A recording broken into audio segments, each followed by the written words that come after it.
Hello everybody, welcome back to George Clay Photography. Let's talk about the Fujifilm 10-24mm f4 lens.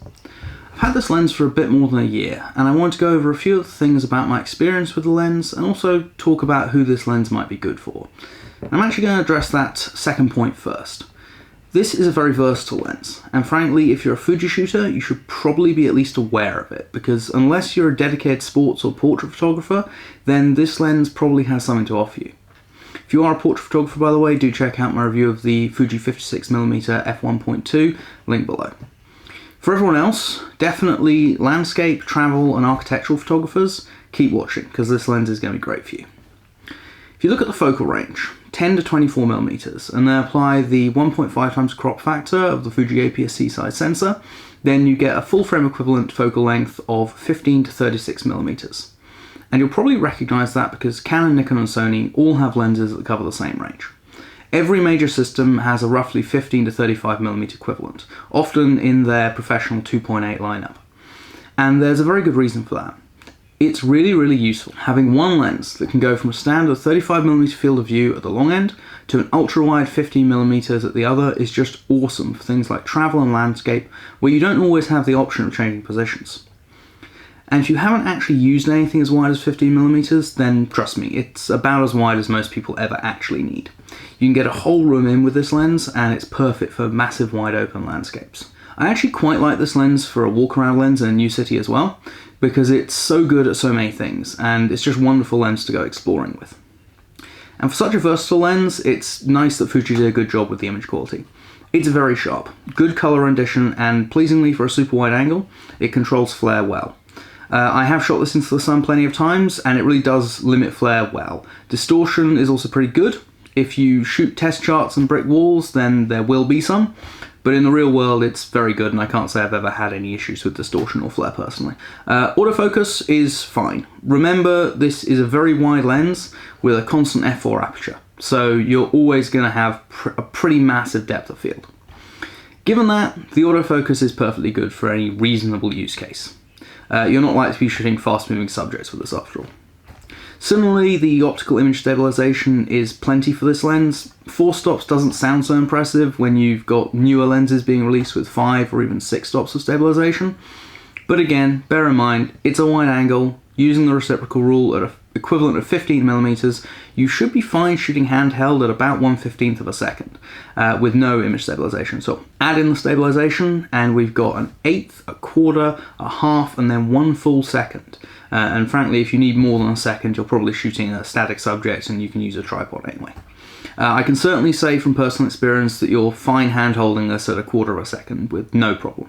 It's also nice to have stabilization for video work. This lens is wide enough for handheld vlogging, for example, so if you can't use a gimbal, that stabilization is very nice to have. Let's talk build quality. So it's generally very good. Basically the same as all Fuji's higher end lenses. The body is all metal, the zoom ring is rubberized, not clear why, none of the other Fuji lenses have this, but it's nice and grippy and works fine.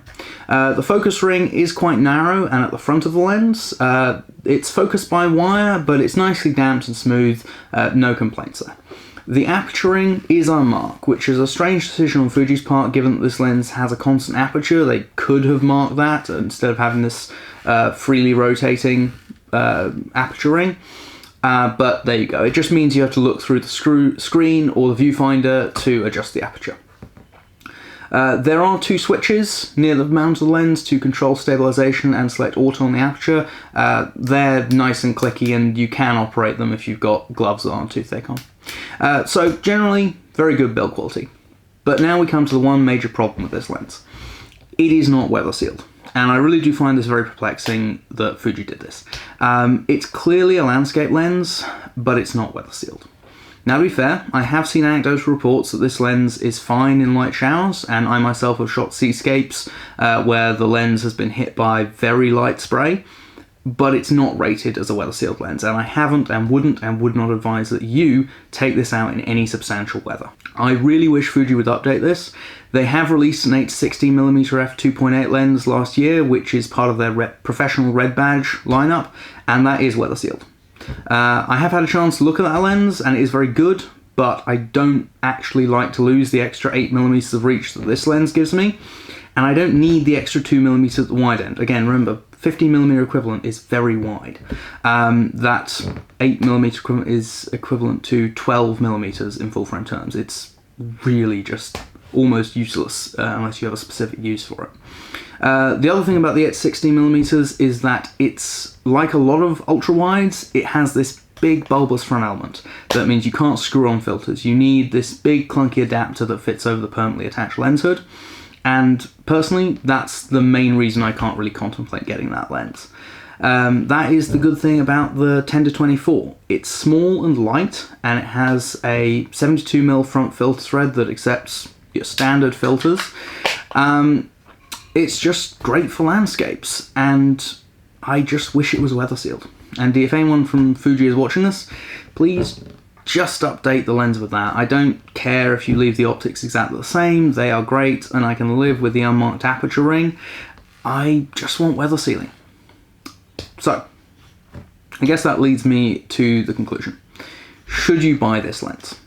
Well, I did, and I think the images it produces are absolutely fantastic. It's a fantastic size, it's got image stabilization and a constant aperture, and I decided I could live without weather sealing. And at $1,000 on B&H, this lens is literally half the price of the 80-16. And that's really what it comes down to. If you don't need weather sealing, then this is absolutely the wide angle to have from Fujifilm. And seriously, one of the best wide angles on the market as far as image quality and value for money is concerned, period. It's just fantastic that way. However, if you absolutely need weather sealing and can manage the extra filter adapter, then take a look at the 8-16 instead. Thanks for watching, like and subscribe for more Fuji lens reviews. Till next time.